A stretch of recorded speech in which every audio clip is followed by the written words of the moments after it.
নমস্কাৰ, মোৰ নাম পল্লৱী চক্ৰৱৰ্তী। মই তোমালোকক সংস্কৃত পঢ়াম আৰু সংস্কৃতৰ ফাৰ্ষ্ট ইয়াৰ ছেকেণ্ড ইয়াৰ দুইটাতে একেখন কিতাপে লাগে তোমালোকক। কিতাপখনৰ নামটো মই লিখি দিছোঁ।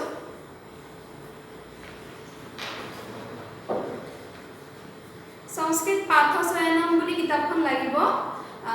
যদি কোনোবাই কিনা নাই কিনি ল'বা, কিতাপখন ইয়াতে পাবা, নলবাৰীতে পাবা।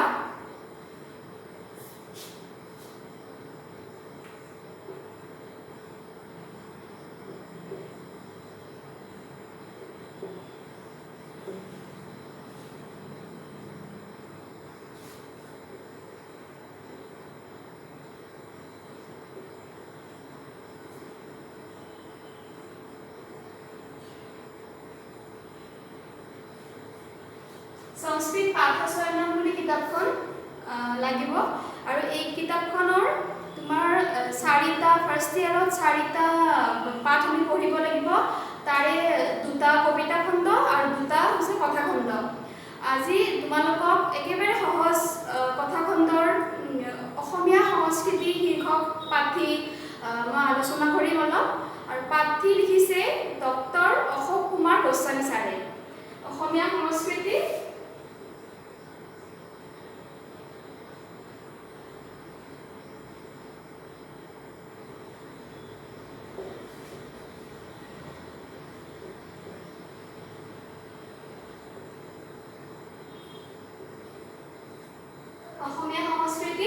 আৰু পাঠী লিখিছে ডক্টৰ অশোক কুমাৰ গোস্বামী ছাৰে।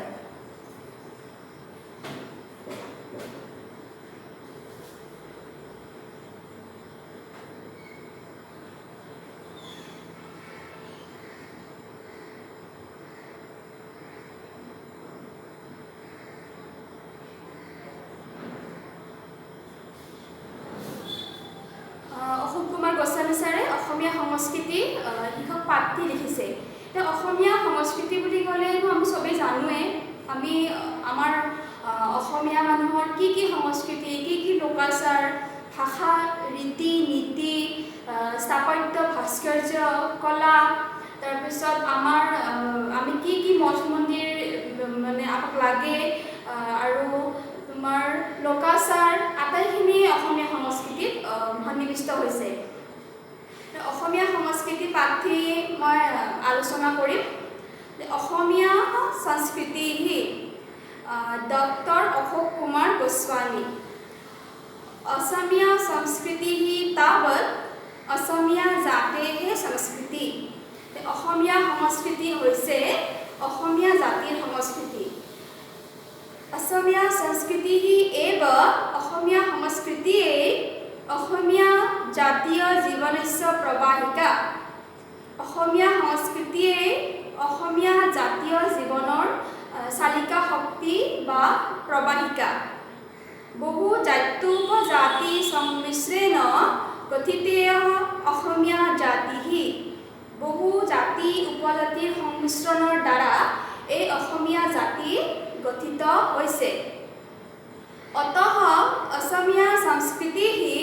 খলু অনেকৈ সাংস্কৃতিক উপাদানৈ বিকশিতা अस्ति। অসমীয়া সংস্কৃতি বহুতো সাংস্কৃতিক উপাদানৰ দ্বাৰা বিকশিত হৈছে। বহুতো সাংস্কৃতিক উপাদান আছে আমাৰ ইয়াত। আমাৰ লোকাচাৰ বেলেগ, তাৰপিছত আমাৰ ৰীতি নীতি, ধৰ্ম, লোকবিশ্বাস, আমি কি বিশ্বাসত চলোঁ, তাৰপিছত পূজা পাতল, আমি শিৱ পূজা, দুৰ্গা পূজা, তাৰপিছত ৰাস পূৰ্ণিমা, আটাইখিনিয়ে আমি অসমীয়া মানুহে পালন কৰি আহিছোঁ। আৰু ইয়াতো তোমাৰ অসমীয়া সংস্কৃতি পাঠটোতো আটাইখিনি আমি পিছলৈ পঢ়িব পাম। কি কৈছে? বিভিন্ন জনগোষ্ঠীৰ নাম বৈচিত্ৰ্যপূৰ্ণানি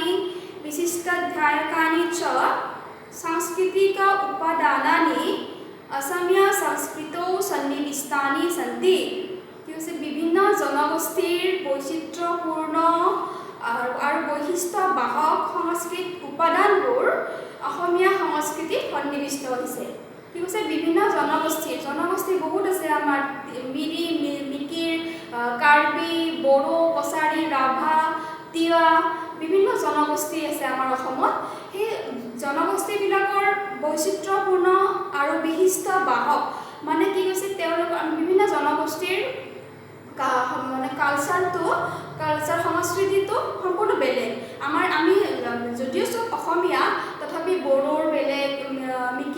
মিকিৰৰ বেলেগ নিয়ম কানুন তাৰপিছত আমাৰ অসমীয়াৰ বিহু পূজা পাতালৰো তোমাৰ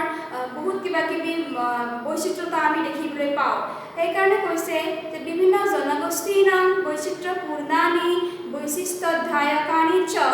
सांस्कृतिक उपादानानि असमिया संस्कृतो सन्निविष्टानि सन्ति বিভিন্ন জনগোষ্ঠীৰ বৈচিত্ৰ্যপূৰ্ণ আৰু বৈচিত্ৰ্য বাহক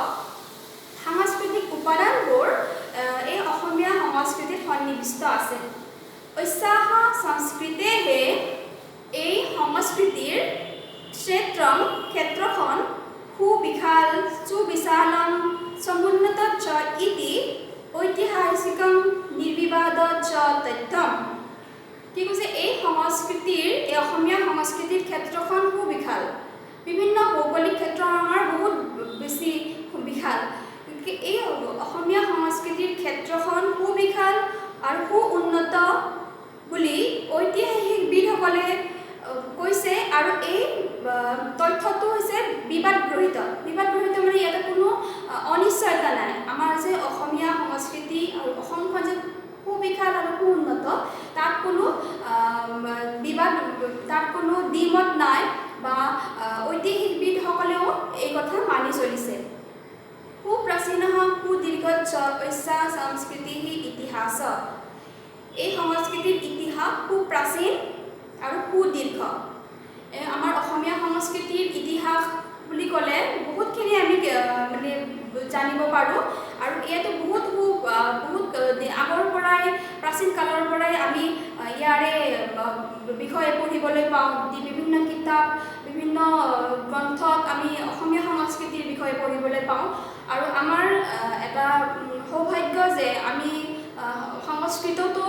ডক্টৰ অশোক কুমাৰ গোস্বামী ছাৰৰ কাৰণে এই অসমীয়া সংস্কৃতি পাঠটো ইয়াত পঢ়িবলৈ পাইছোঁ ইয়াত বিভিন্ন কথা শিকিবলৈ পাম আমি তাৰপিছত কি কৈছে আৰ্যানাং নিষাদানাং মংগোলীয়ানাং কিৰাতানাং চ সংস্কৃতি ত্ৰয়স্য সমন্বয়েন অসমীয়া সংস্কৃতিः অজায়ত আৰ্য নিষাদ মংগোলীয় এই তিনিটা সংস্কৃতিৰ সমন্বয়ৰ দ্বাৰা অসমীয়া সংস্কৃতি গঠিত হৈছিল যে আমি আৰ্যমূলৰ অসমীয়া ভাষাটোৱে হৈছে আৰ্যমূলৰ গতিকে আৰ্য নিষাদ বুলি এটা জাতি আছিল মংগোলীয় আৰু মংগোলীয়টো কিৰাত বুলিও কোৱা হয় আৰ্য নিষাদ মংগোলীয় এই তিনিটাৰ সমন্বয়ৰ দ্বাৰা অসমীয়া সংস্কৃতিৰ জন্ম হৈছিল দ্ৰাবিড় সংস্কৃতিৰ প্ৰভাৱ অস্যাং সংস্কৃতৌ স্পষ্টং ন উপলভ্যতে তেতিয়া আমাৰ আৰ্য নিষাদ মংগোলীয়ৰ বিষয়ে আমি পাইছিলোঁ কিন্তু দ্ৰাবিড় সংস্কৃতিৰ প্ৰভাৱটো অসমীয়া সংস্কৃতিত তেতিয়া দেখা পোৱা নাছিল উপৰ্যুক্তস্য সংস্কৃতি ত্ৰয়স্য সমন্বয়েন সংশ্লিষ্টয়ং সংস্কৃতিः পৰৱৰ্তীকালে আহোম কছাদি বিভিন্ন জনগোষ্ঠীনাং প্ৰভূতৱদানৈ সমৃদ্ধিং গতা কি কৈছে যে দ্ৰাবিড় সংস্কৃতিৰ প্ৰভাৱ তেতিয়া দেখা পোৱা নাছিল কিন্তু কি কৈছে উপৰ্যুক্তস্য সংস্কৃতি ত্ৰয়স্য সমন্বয়েন ওপৰত যে আমি আলোচনা কৰিলোঁ আৰ্য নিষাদ আৰু মংগোলীয় এই তিনিটা সংস্কৃতিৰ সৃষ্টিৰ দ্বাৰা সমন্বয়ৰ দ্বাৰা পৰৱৰ্তী কালত কি হৈছিল আহোম কোচ আদি বিভিন্ন জনগোষ্ঠীৰ প্ৰভূত অৱদান আমি দেখিবলৈ পোৱা যায় তাৰপিছত কৈছে তৎ ঐস্যাং সংস্কৃতৌ মূলতঃ বিভিন্নানাং জনগোষ্ঠীনাং সমাৱেশः পৰিৱৰ্তি গতিকে সংস্কৃতি বুলি ক'লে মূলতঃ বিভিন্ন জনগোষ্ঠীৰ সমাৱেশ ঘটিছে বিভিন্ন জনগোষ্ঠী দেখিবলৈ পাওঁ আমি অসমীয়া সংস্কৃতিত আৰু সকলোৰে ৰীতি নীতি বেলেগ বেলেগ আচাৰ ব্যৱহাৰ লোকবিশ্বাস লোকাচাৰ সম্পূৰ্ণ বেলেগ যদিও আমি অসমত বাস কৰি আছোঁ কিন্তু তুমি আমাৰ পৰা অলপ গ'লেই তুমি মানুহৰ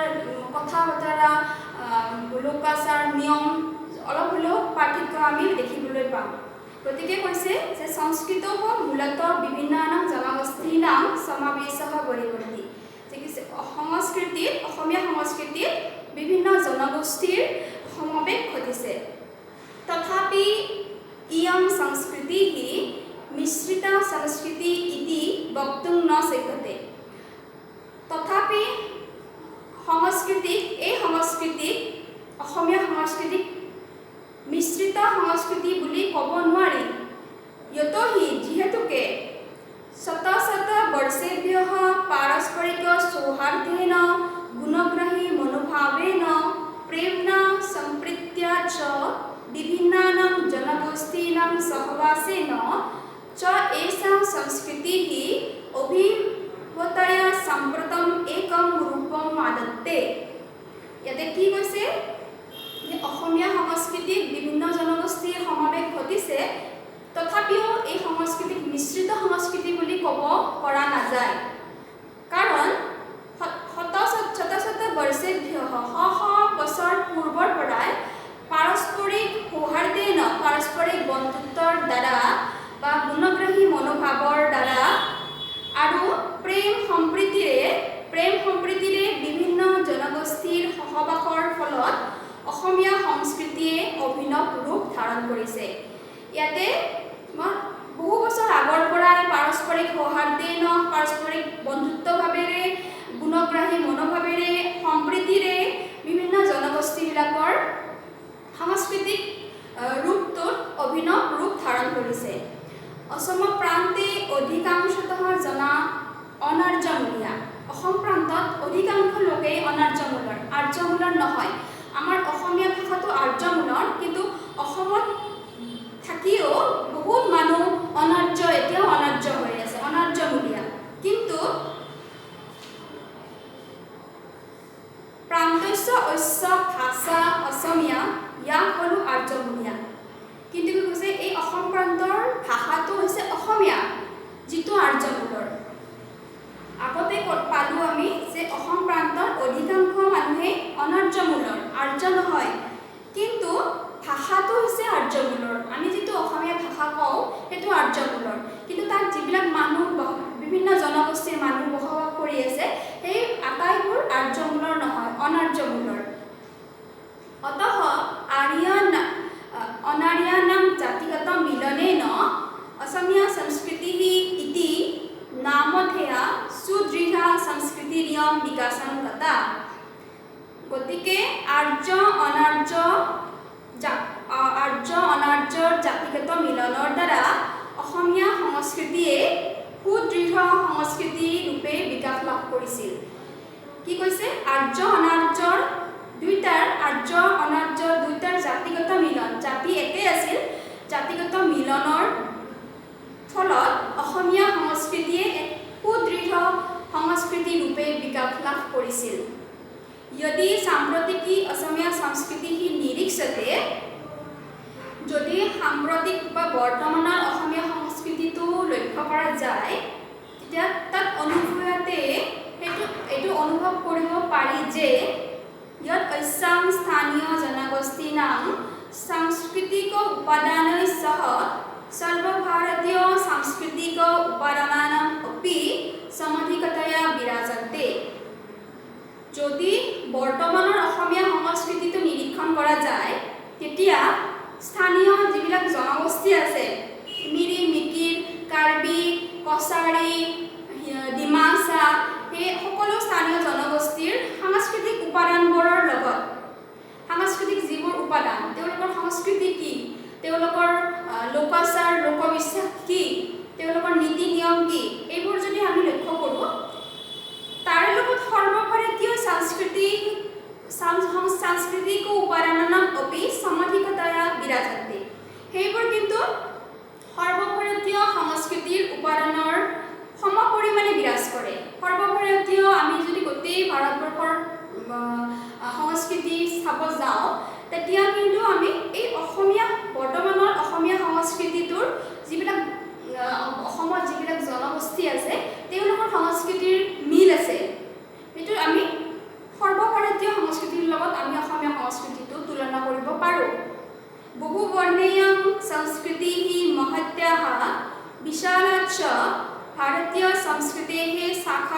বৰ্ণস্য এব বহু বৰ্ণযুক্ত এই সংস্কৃতি মহৎ আৰু বিশাল শাখা বিশেষ বহু বৰ্ণযুক্ত বহু বৰ্ণ আছে বহু বৰ্ণযুক্ত এই সংস্কৃতি মহৎ আৰু বিশাল এই ভাৰতীয় সংস্কৃতিৰ বিশাল আৰু বহু বৰ্ণযুক্ত এই অসমীয়া সংস্কৃতিৰ শাখাবোৰো খুব মহৎ আৰু খুব বিশাল তাৰপিছত কৈছে ত্ৰয়োদশ শতিকায়াং ব্ৰহ্মপুত্ৰ উপত্যকায়াং চুকাফা নামকেন আহোম নৃপতিনা ৰাজ্যং স্থাপিতম কি কৈছে ত্ৰয়োদশ শতিকাতে ব্ৰহ্মপুত্ৰ উপত্যকাত চুকাফা নামেৰে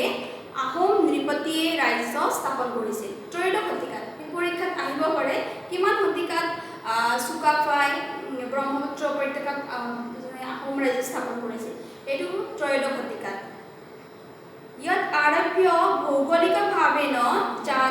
জাতম সাম্ৰাজ্যম জাতা অসমীয়া সংস্কৃতি তাত আৰভ্য তাৰ পৰা আৰম্ভ কৰিয়েই ভৌগোলিকভাৱে অসম ৰাজ্য স্থাপন হৈছিল আৰু অসমীয়া সংস্কৃতি গঠিত হৈছিল যেতিয়া ত্ৰয়োদশ শতিকাত ব্ৰহ্মপুত্ৰ উপত্যকাত চুকাফা নামেৰে আহোম ৰজা এজনে ৰাজ্য স্থাপন কৰে তেতিয়াৰ পৰাই আমি ভৌগোলিকভাৱে অসম ৰাজ্য আৰু অসমীয়া সংস্কৃতিটো অথৰি ল'ব পাৰোঁ আৰু তেতিয়াৰ পৰাই অসমীয়া সংস্কৃতি আমি চলি আছে অৱশ্যম অসমীয়া সংস্কৃতি ইতি আখ্যা প্ৰাপ্তে কতিপয় সহস্ৰ বৰ্ষ পূৰ্বেব এব অস্য সংস্কৃতি বৃক্ষস্য মূলস্য উদ্ভৱ বভূব অৱশ্যে অসমীয়া সংস্কৃতিৰ বহু হাজাৰ বছৰ পূৰ্বে এই সংস্কৃতিৰ বৃক্ষডালৰ জন্ম হৈছিল কিন্তু কি কৈছে যদিও ত্ৰয়োদশ শতিকাত আহোম ৰজাই স্থাপন কৰিছিল ব্ৰহ্মপুত্ৰ উপত্যকাত তথাপি বহু হাজাৰ বছৰ আগৰ পৰাই এই সংস্কৃতিৰ বৃক্ষডাল কিন্তু জন্ম হৈছিল তদেব বৃক্ষমূলম কালক্ৰমেণ সংবৰ্ধিতম পত্ৰৈ পুষ্পৈ ফলৈ চ সুশোভিতম য়ৎ মহীৰুহে পৰিণত ভৱৎ তেতিয়াৰ পৰাই বৃক্ষমূলম কালক্ৰমেণ এই বৃক্ষডাল অসমীয়া সংস্কৃতিৰ বৃক্ষডাল সংবৰ্ধিত হৈ পাত ফুল ফল আটাইৰে সুশোভিত হৈ মহীৰূপে পৰিগণিত হৈছিল কি কৈছে ইয়াতে তদেব বৃক্ষমূলম কালক্ৰমেণ সংবৰ্ধিতম পত্ৰৈ পুষ্পৈ ফলৈ সুশোভিতম সৎ মহীৰূপে পৰিণতম অভৱৎ তেতিয়াৰ পৰাই এই অসমীয়া সংস্কৃতিৰ বৃক্ষডাল পাত ফুল ফলেৰে পৰিবৰ্ধিত হৈ সুশোভিত হৈছিল এইখিনি আছিল অসমীয়া সংস্কৃতিৰ তোমাৰ আৰম্ভণিখিনি তাৰ পিছৰখিনি আছে ৰীতি নীতিৰ কথাখিনি অকণমান কৈ দিওঁ আজি কি কৈছে অস্য অসমীয়া সংস্কৃতেः পৰিচিন্নি স্বাভাৱিকতয়া অসমীয়া জনানাং ভাষা সাহিত্যম ৰীতি নীতি ধৰ্ম মানসিক উৎকৰ্ষ সুকুমাৰ কলা স্থাপত্যম ভাস্কৰ্যম লোকবিশ্বাসো অন্তৰ্ভুক্তা সন্তি যে এই অসমীয়া সংস্কৃতিত অসমীয়া সংস্কৃতেः পৰিচিন্নি পৰিসীমা স্বাভাৱিকতয়া অসমীয়া জনানাং এই অসমীয়া সংস্কৃতিৰ বুলি ক'লে পৰিসীমাৰ ভিতৰত পৰিব স্বাভাৱিক অসমীয়া জনানাং স্বাভাৱিকতে অসমীয়া মানুহৰ ভাষা সাহিত্য ৰীতি নীতি ধৰ্ম মানসিক উৎকৰ্ষ সুকুমাৰ কলা স্থাপত্য ভাস্কৰ্য লোকবিশ্বাস আদি অন্তৰ্ভুক্ত আছে পৃথিৱ্যাः অন্যান্য সংস্কৃতিः এব অসমীয়া সংস্কৃতেः ইতিহাসে রাজনৈতিক সামাজিক আর্থিক উত্থান পতনাভ্য সমকালম सांस्कृतिक उत्थान पतने तथा च परिवर्धने अपि दृष्टिं स्थापयन्ति पृथिव्याः अन्यान्य संस्कृतिः इव पृथिवीर आन संस्कृतिर निचिनाকৈ অসমীয়া সংস্কৃতিৰ ইতিহাসে অসমীয়া সংস্কৃতিৰ ইতিহাসত ৰাজনৈতিক সামাজিক উত্থান পতন আৰু পৰিৱৰ্ধন এইবোৰ দৃষ্টিগোচৰ হৈছিল। কি কৈছে অসমীয়া সংস্কৃতিৰ পৰিসীমা বুলি ক'লে আমি অসমীয়া স্বাভাৱিকতে অসমীয়া মানুহৰ ৰীতি নীতি ভাষা ধৰ্ম মানসিক উৎকৰ্ষ সুকুমাৰ কলা স্থাপত্য ভাস্কৰ্য লোকবিশ্বাস আদি অন্তৰ্ভুক্ত কৰিব পাৰোঁ। আৰু পৃথিৱীৰ আন সংস্কৃতিৰ নিচিনাকৈও অসমীয়া সংস্কৃতিৰ ইতিহাসত ৰাজনৈতিক অৰ্থনৈতিক সামাজিক উত্থান পতন আৰু সেই সংস্কৃতিবোৰৰ পৰিৱৰ্ধন এইবোৰ আমাৰ দৃষ্টিগোচৰ হৈছিল। এইখিনি প্ৰথমতে তোমাৰ এই 3-4টা পেৰাগ্ৰাফত এইখিনি কথা পালোঁ যে আমাৰ অসমীয়া সংস্কৃতি কি, অসমীয়া সংস্কৃতিৰ কেনেকুৱা কোন 3টা সংস্কৃতিৰ সহযোগত অসমীয়া সংস্কৃতি গঠিত হৈছিল, তাৰপিছত কোন আৰ্যমূলৰ হয়নে নহয়, আৰু অসমীয়া সংস্কৃতিৰ পৰিসীমাৰ ভিতৰত কি পৰে, এই আটাইবোৰ তোমাৰ প্ৰত্যেকটা লাইনতে শ্বৰ্ট কুৱেশ্যন সোমাই আছে। এইবোৰ মই দি দিম, তোমালোকে প্ৰত্যেকে আজিৰ ভিডিঅ'টো অলপ চাই ল'বা। আজি ধৰ ফাৰ্ষ্ট ক্লাছ, আজি ইমান ভালকৈ বুজি নাপালেও যেতিয়া ভালকৈ পৰিস্থিতি ভাল হ'ব অফলাইন ক্লাছত আকৌ এবাৰ বুজাই দিম মই। গতিকে এইখিনি বস্তু মই আজি তোমালোকক নোটছখিনি ইয়াৰে যিখিনি আজি মই দিলোঁ অনুবাদ তাৰে কুৱেশ্যন আৰু পেৰাগ্ৰাফৰ অনুবাদখিনি মই তোমালোকক হোৱাটছএপ কৰি দিম। আৰু এইখিনিয়ে আজি মই পঢ়ালোঁ আৰু নেক্সট ক্লাছত ইয়াৰ পিছৰখিনি মই পঢ়াই যাম। লিখি ল'বা অসমীয়া সংস্কৃতি ডক্টৰ অশোক কুমাৰ গোস্বামী, আৰু অনুবাদখিনি মই দি দিম। আৰু এইখন কিতাপ সকলোৱে কিনি ল'বা, সংস্কৃত পাঠ ৰসায়ন। এইখন কিতাপ 2টাতে লাগিব, ফাৰ্ষ্ট ইয়াৰ ছেকেণ্ড ইয়াৰ এখন কিতাপে হ'ব। ফাৰ্ষ্ট ইয়াৰত 4টা পাঠ আমি পঢ়িম। এইখিনিয়ে আজিৰ ক্লাছ।